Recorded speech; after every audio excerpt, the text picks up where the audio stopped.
Hey everybody, it's Coach Collard here at ArizonaShortSellTV.com. I am with my partner Ryan Melville behind the camera over there. Hello. Right on. And we're here today to continue a little bit from yesterday. If you watched our video yesterday, you know I got a little animated, got a little frustrated and pissed off and called a few people out, not specifically, but just in general to have us all up our game and get into empowerment around some of our decisions in the real estate market. So today I want to talk a little bit about what I didn't cover in detail yesterday, which was the deal. And I mentioned that a lot of people wouldn't know a deal if it ran under them or over them. So really what I'm looking for right now is to define deals, in my opinion, strictly my opinion. I know I'm going to step on some toes, but I want to talk about what I think a buyer deal looks like from a first-time home buyer, an investor buyer for a fix and flip, an investor buyer for a buy and hold, a rental property, and then possibly even from a seller's perspective of what it means to have a good deal selling your property. So there's different perspectives because we're in such a distressed property market. So let's talk about first-time home buyers for a second.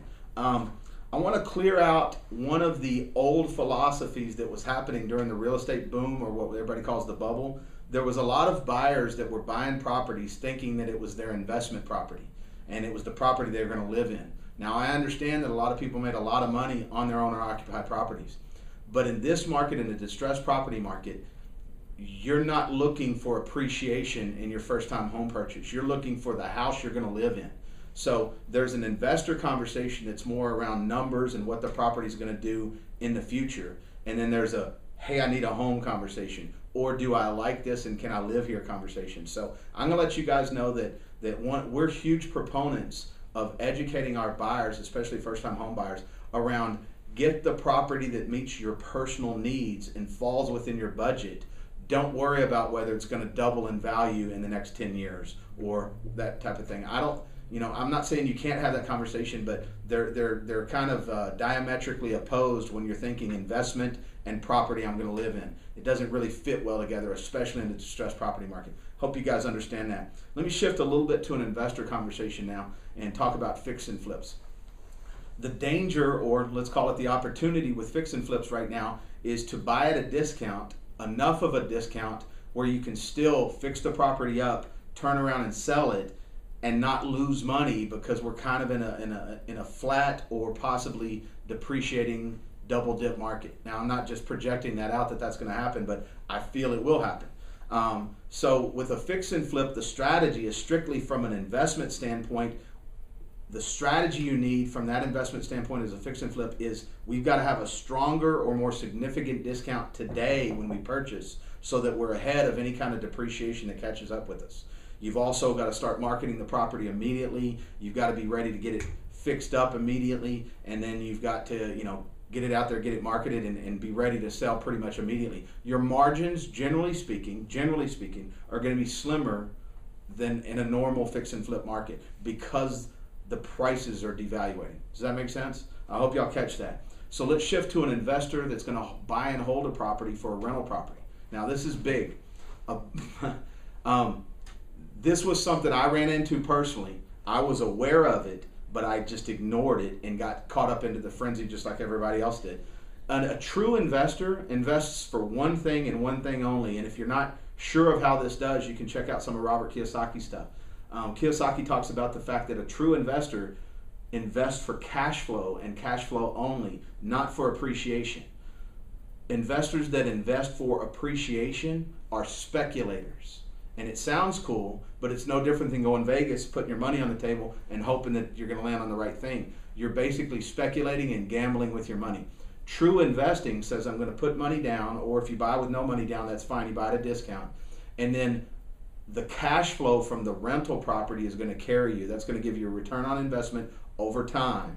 But that cash flow is going to sustain you on a monthly, and you'll build wealth long term, hopefully when that property goes up long term, but it's completely secondary. The appreciation is completely secondary to the cash flow. Here's the big thing that not a lot of people see. We get a lot of out-of-towners that come in and want to buy investor properties. We get a lot of local people that want to expand their portfolio. And they say, hey, I want to buy this property in this area. It's 120, but my concern is that the value is going to drop down to 80. And I challenge them. I say, well, it sounds like you're into speculating, not into investing. And they look at me kind of weird. The investor is investing only for cash flow. So the idea is that if it cash flows at 120,000, if it does drop to 80,000, it doesn't change anything, it'll still cash flow. That's why it's a good investment, because your return on investment on a monthly is based on the cash flow. You project that annually, and there's your annual return on investment. Has nothing to do with the actual value of the property. If it cash flows here, it'll for sure cash flow here. Does that make sense? Just really want to express that's one of the big technical pieces a lot of investors and well, a lot of speculators don't get. So now let me shift just for a second to cover a couple more pieces from yesterday's conversation. I mentioned the difference between REOs and short sales in this market, and how sometimes everybody goes in thinking they're getting a deal, but they're not. I'm going to challenge you as a buyer, you as an investor, you as a fix and flipper, whomever, predefine before you go look at properties what a deal looks like. Don't let a real estate agent sell you on the idea of, oh, I got 10 really good deals over here. How on earth could I, as a real estate agent, tell you what a deal looks like? I just don't understand that. It's completely illogical to me. It's like doing a short sale with a bank. There's no logic involved. I don't understand how that can happen. You as an investor that's putting your money out, that's making a purchase on a property, need to evaluate and have strategies in your own head and complement with strategies from me or another real estate agent to identify what you determine to be a good deal. A 10% discount may not be enough for a person, especially a fix and flipper, based on what I was just talking about before. They might need a 20 or 30 or 40% discount, right? They might want to even buy more than that since they're going to fix the property up. And they might sell themselves at a 20% discount just to move the property quick. So they have to define what a deal looks like, not me. From an investor, a rental property holder, you've got to predefine your parameters on cash flow and let the deal extend itself from there, because I can't predefine, oh, well, this cash flow is $200. Well, what if it's a $2 million property? That may not be enough cash flow to sustain you in case of an emergency. And you got to be thinking about the big picture and thinking with the end in mind in this. And then, from a first-time home buyer standpoint, oh, I got a great property. This is a great deal for you for your first home.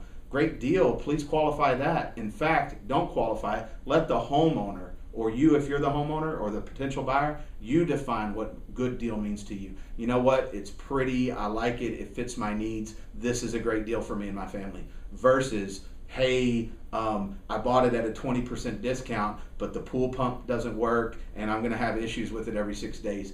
I don't really consider that, me personally, to be a great deal. So these are some things you need to talk about. So let me sum it up here as I close things up. Strategies for sure, but don't let people predefine your deal for you.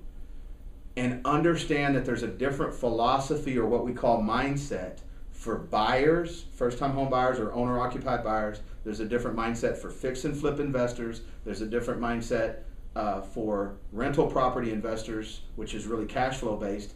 And you might even have a different mindset, well, not might even, you'll definitely have a different mindset between traditional sellers, equity sellers, and short sale sellers. So last couple of days we've gotten kind of wound up on things. You're catching a lot of the Coach Collard and Ryan Melville opinions here, and I hope it's okay. If you've got questions on it, if you've got comments, if you're offended, if you're not offended, if you like what we said, if you didn't like it, if you want to differ with opinion, let us know. I'd love to engage in some dialogue, because we can only sharpen, we can only empower, and we can only learn more. So appreciate your time today. ArizonaShortSaleTV.com. We're signing off. We'll see you soon.